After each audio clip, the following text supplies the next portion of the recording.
Virus corona ini katanya pembawanya kalong. Kenapa kalong itu dari kecil bersama virus corona itu tetapi bisa bertahan? Karena dia makan buah-buahan. Saudara, kita harus belajar bagaimana kalong itu bisa hidup bersama virus itu dan adaptasi. Artinya apa, saudara? Ada daya tahan tubuh dalam kalong itu. Sumbernya apa makanannya kalong? Ingat, kalong suka jambu merah, jambu kelutuk. Dan kedua, kalong suka buah-buahan dan terutama adalah apa, saudara? Buah-buahan yang misalnya pisang, alpukat, dan macam-macam.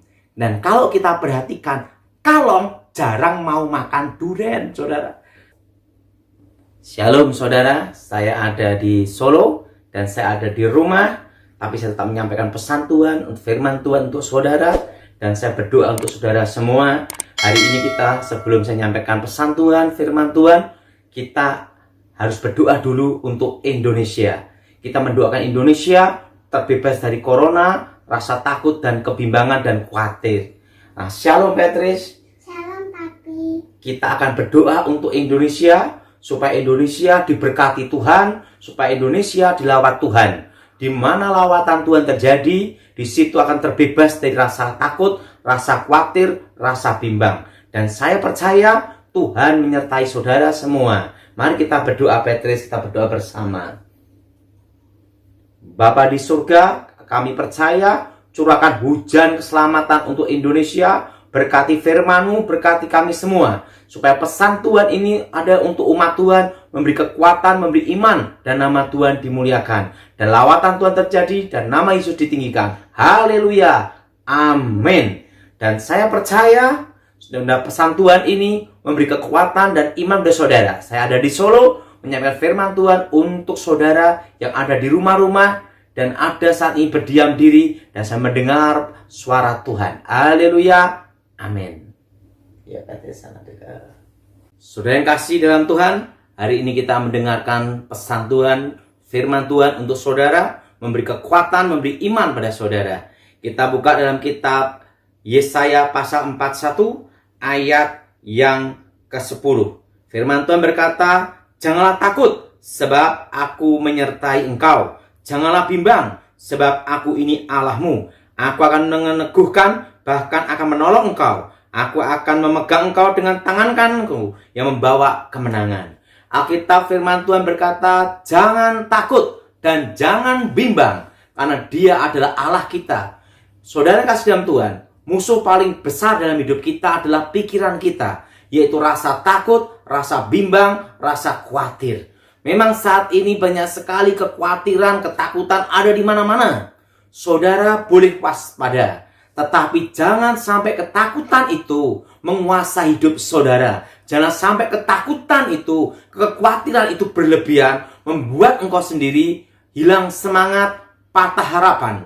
Ingat saudara, iman memberi kekuatan pada kita, yaitu harapan. Kita percaya adanya pertolongan Tuhan. Kita percaya ada perlindungan Tuhan. Kita percaya bahwa Tuhan menyertai kita. Saudara yang kasih dalam Tuhan, saya pun dalam hidup ini pernah mengalami ketakutan dan kekhawatiran. Nah, sebelum saya bertobat, saya cerita saudara bahwa segala sesuatu Tuhan itu punya rencana. Bahwa Allah turut bekerja untuk mendatangkan kebaikan bagi kita semua. Dalam hidup ini ada waktunya Tuhan izinkan supaya kita mengerti kehendak dan rencana Tuhan. Saya akan cerita bagaimana sebelum saya bertobat. Waktu saya belum bertobat, waktu itu saya mau ke tempatnya kakek nenek guru saya. Dan waktu itu saudara, di tempat kakek nenek guru saya itu banyak sekali tikus dan banyak sekali nyamuk. Dan waktu itu wabahnya adalah nyamuk demam berdarah.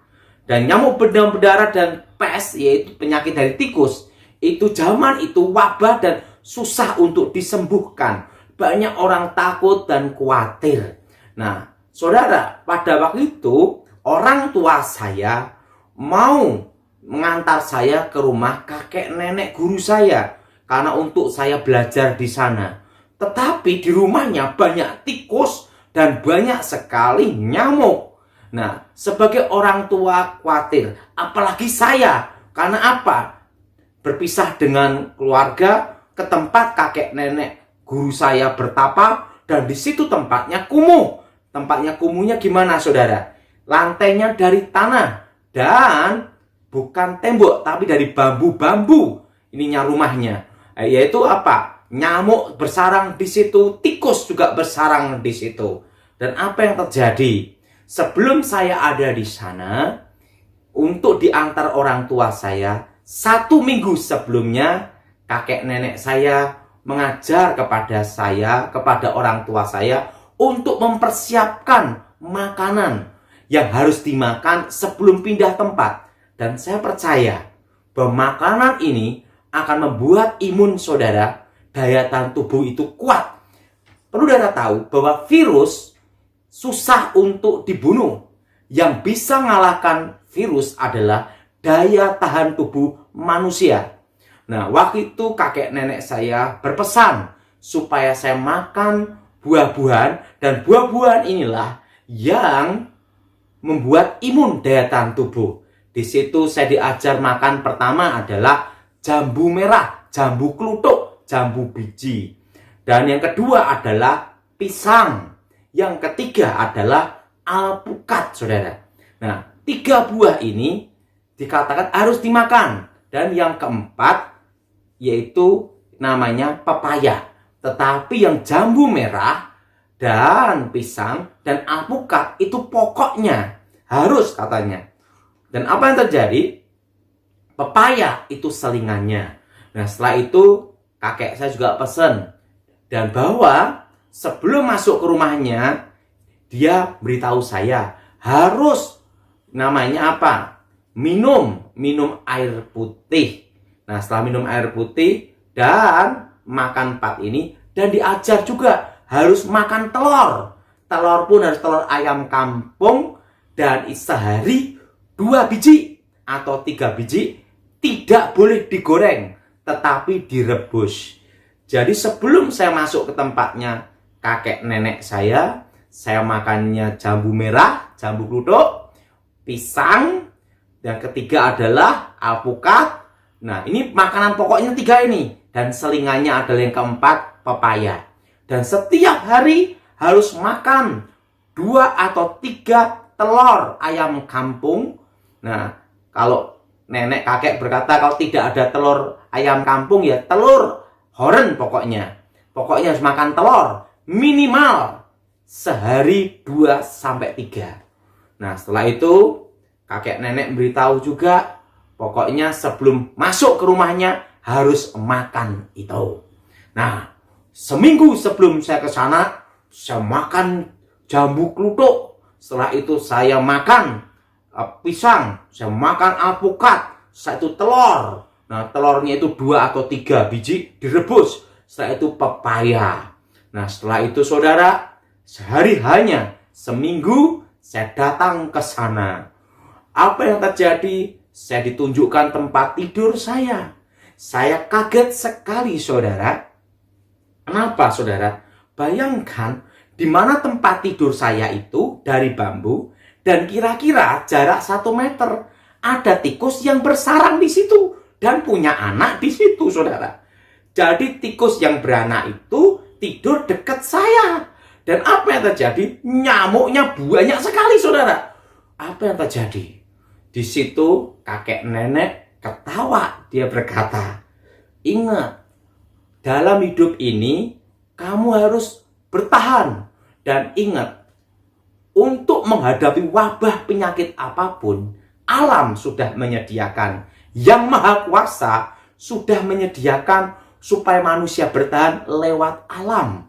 Di situ, saudara, saya setiap hari makan itu, saudara. Dan kakek nenek saya berkata, ingat, tikus sukanya makan singkong dan ketela.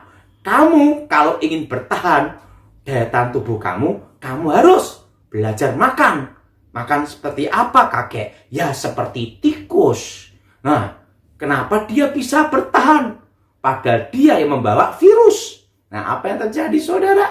Nah, di situ saya makan singkong, ketela, setelah itu buah-buahan itu, saudara. Dan apa yang terjadi, saudara? Dari umur 9 tahun sampai umur 18 tahun, saya tidak sakit demam berdarah dan tidak sakit pes. Padahal itu, saudara, itu sarang tikus dan sarang nyamuk di tempat kakek nenek guru saya. Nah, di situ, saudara, baru saya mengerti. Suatu kali, setiap kali latihan, saya disuruh makan pisang. Saya protes sama kakek nenek guru saya. Kenapa saya suruh makan pisang terus? Sampai bosen, setiap hari pisang terus. Nah, kakek saya berkata gini, ingat, kamu harus belajar dari kejadian apapun lewat alam, hewan, dan semuanya. Perhatikan, kenapa monyet itu tidak stroke? Karena dia makan pisang. Kalau kamu ingin kuat, daya tahan tubuhmu kuat, engkau harus makan pisang. Nah, buktinya apa? Karena sering makan pisang, monyet tidak stroke. Nah, disitulah saya baru mengerti bahwa untuk menghadapi semua virus, Tuhan sudah menyediakan, Tuhan sudah memberkati. Makanya manusia waktu Adam dan Hawa disuruh makan biji-bijian dan buah-buahan. Sudah yang kasih dalam Tuhan. Saudara, kita tidak bisa lepas dari virus. Virus itu ada di mana-mana dan tidak kelihatan mata. Bagaimana kita menghadapi virus dan bakteri? Saudara, Alkitab berkata, jangan takut dan jangan bimbang. Pertama, engkau percaya Tuhan menyertai dan melindungi saudara. Kedua, jangan bimbang, sebab Dia adalah Allah pembela saudara. Dia Allah yang menyertai, Yehova Rafa, Yehova Sireh, dan Yehova Sikenu. Dia adalah Allah penyembuh, Allah kota benteng kita. Dan Dia adalah Allah kita. Saudara, jangan bimbang. Dan yang ketiga, saudara belajar hidup sehat. Bagaimana supaya imun bertahan untuk menghadapi virus corona. Karena corona ini banyak sekali membuat masalah di mana-mana. Ingat, saudara, kita tidak bisa lepas di mana-mana itu ada virus. Bukan hanya corona, banyak sekali virus di mana-mana. Nah, bagaimana supaya kita bertahan menghadapi virus? Saudara, kembali ke hidup sehat. Nah, saudara, setelah merebaknya kasus corona ini, saya masih ingat sebelum saya bertobat makannya apa. Jadi, saudara, saya sarankan kepada saudara supaya saudara makanan-makanan yang bergizi. Nah, saudara, dan harus badan saudara gerak. Ingat, saudara, Tuhan menciptakan manusia itu supaya aktif bergerak. Buktinya apa? Kita tidur pun jantung bergerak. Artinya apa? Bahwa tubuh kita ini diprogram harus bergerak. Jadi saudara usahakan olahraga, berjemur matahari di atas jam 10 pagi. Nah, setelah itu badan juga gerak, jalan-jalan, dan lainnya di tempat di rumah masing-masing. Tetapi ingat, saudara, makanan ini harus saudara makan. Pertama, jambu kluthuk, jambu merah. Nah, ingat, saudara, demam berdarah pun, kalau orang kena demam berdarah pun disarankan untuk makan jambu kluthuk. Dan zaman dulu sebelum saya bertobat, kalau diare mencret, suruh makan daun jambu kluthuk. Artinya apa, saudara? Bahwa Tuhan menyiapkan semuanya untuk imun itu. Pertama, sudah makan jambu kluthuk, jambu merah. Nah, ingat itu, jambu kluthuk, jambu biji, jambu merah itu, saudara. Yang kedua, alpukat. Nah, yang ketiga, pisang. 3 ini makanan pokok. Dan selingannya adalah ini, saudara, yaitu pepaya. Nah, setelah pepaya, ingat, minum air putih. Setelah minum air putih, ada lagi, saudara. Yang berikutnya apa? Saudara harus makan telur setiap hari. Minimal 2 atau 3. Dan itu telur ayam kampung. Tapi kalau tidak ada, telur ayam negeri tidak apa-apa. Tetapi makan usahakan putihnya saja. Karena itu proteinnya. Kalau anak kecil, kuningnya tidak apa-apa. Tapi kalau orang dewasa, putihnya saja. Saudara, saya percaya sudah diberkati dalam program ini. Saya ada di Solo menyampaikan pesan Tuhan untuk saudara. Hidup sehat dan ingat saudara, itu yang membuat saya bertahan dari umur 9-18 tahun di tengah-tengah sarang tikus dan tempat nyamuk. Tuhan memberkati. Saudara yang kasih dalam Tuhan, ada tambahan lagi. Virus corona ini katanya pembawanya kalong. Kenapa kalong itu dari kecil bersama virus corona itu tetapi bisa bertahan? Karena dia makan buah-buahan. Saudara, kita harus belajar bagaimana kalong itu bisa hidup bersama virus itu dan adaptasi. Artinya apa saudara? Ada daya tahan tubuh dalam kalong itu. Sumbernya apa makanannya kalong? Ingat, kalong suka jambu merah, jambu kelutuk. Dan kedua, kalong suka buah-buahan. Dan terutama adalah apa saudara? Buah-buahan yang misalnya pisang, alpukat, dan macam-macam. Dan kalau kita perhatikan, kalong jarang mau makan durian, saudara. Artinya apa? Untuk menghadapi virus corona ini, buah-buahan yang paling bagus adalah saudara, pisang, alpukat, jambu merah. Dan ingat saudara, pepaya. Ingat, ini resep obat yang penting. Ingat, kalong hidup bersama-sama dengan virus itu. Tetap virus corona. Tapi kalong tidak mati sama virus corona. Kenapa? Karena dia makan buah-buahan. Untuk bertahan supaya saudara tidak kena virus corona, imunmu kuat, engkau harus belajar hidup seperti kalong, makan buah-buahan. Nah, buah-buahan apa? Ingat terutama jambu merah, jambu biji. Konsumsi itu dan ingat proteinnya, telur harus engkau makan, alpukat, pisang, dan pepaya harus. Dan siapa makanan itu? Jadi sumber makanan dan hidup saudara sehari-hari. Dan Tuhan pasti memberkati saudara. Mari kita berdoa. Tuhan Yesus, lawat kami semua. Curahkan hujan keselamatan, hujan pertobatan, hujan kuasa-Mu. Berkati firman-Mu, supaya pesan Tuhan ini ada dalam hidup umat-Mu. Dan mereka bisa hidup sehat dan nama-Mu dimuliakan. Berkati firman-Mu dalam program ini Tuhan. Lawatan Tuhan terjadi. Demi nama Yesus. Haleluya. Amin. Shalom Petrus. Shalom Papi. Kita berdoa dan kita sudah berdoa. Dan saya percaya doa kita didengar Tuhan. Amin. Amin. Haleluya, Tuhan berkati.